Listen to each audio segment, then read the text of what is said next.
Doc, do we have specific or common diseases that affect someone who is HIV positive, or are they generally predisposed to any kind of illness that can just come their way?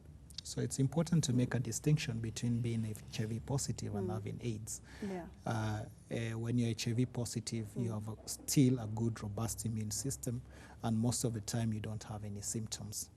However, it's been shown at the time of acquisition of HIV, sometimes you have a flu-like illness that lasts for a brief period, maybe 1 or 2 days, and you might have fever.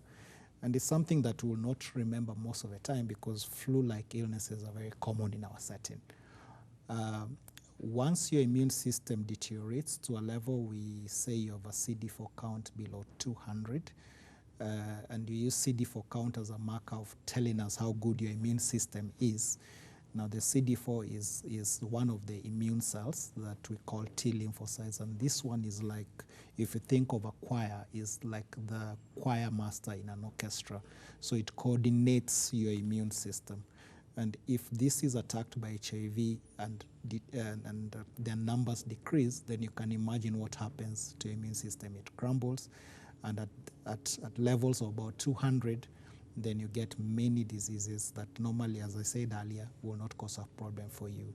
So common illnesses that occur when people have AIDS include diarrheal illnesses that don't stop, pneumonias, and you have the pneumonia that is not usually caused by bacteria. Sometimes you have fungal pneumonias that can be deadly.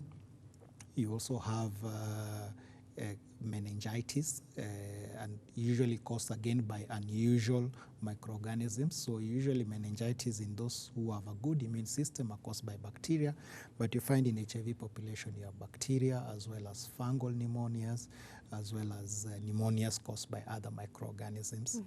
We also tend to have cancers that develop when people have HIV.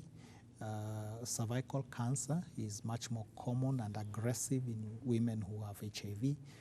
We have specific cancers we call blood and defense system cancers, so like lymphoma and cancers in the brain. And these are very, very common, Kaposi sarcoma and so on. And if you think about HIV, it can be very many illnesses. TB is also very common in people with HIV. And as doctors, we say that once you're diagnosed with TB, it's very important to check for HIV. They're like twins, the terrible twins. They tend to occur together. And TB outcomes are worse for those with HIV.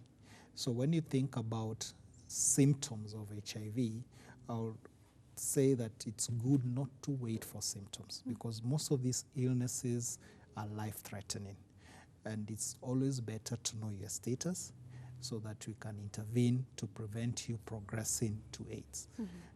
Because most of the symptoms that we've alluded to only occur when you have AIDS, but when you're HIV positive, you can be living a normal life without many symptoms. Right, and also, Doc, you could also help us understand how HIV leads to AIDS. Okay. So what happens once you get the virus gets embedded into your body, into the immune system. It goes directly to what we call the lymphatic system and hides in there. It attacks the cells that control the immune systems, which you call T lymphocytes.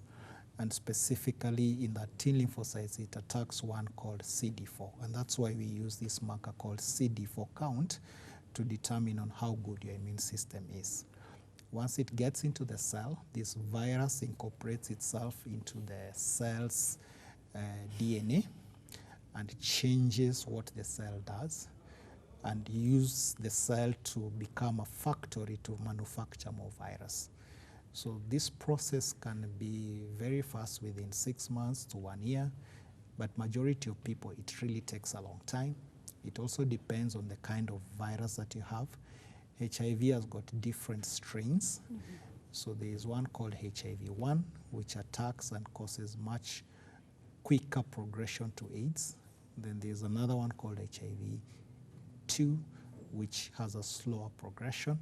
Unfortunately, in our country, we have more of HIV-1, and in most African countries, that's the case, so we find a rapid progression of HIV. The whole essence of this is that you have the virus taking over your immune system, converting it to a virus factory, and you spew more virus over the years, and then this excess virus then destroys your immune system to the point that you have virtually non-existent, and that's the point we say you have AIDS. And you have that cutoff called 200 to determine who has got AIDS and who doesn't have. Right.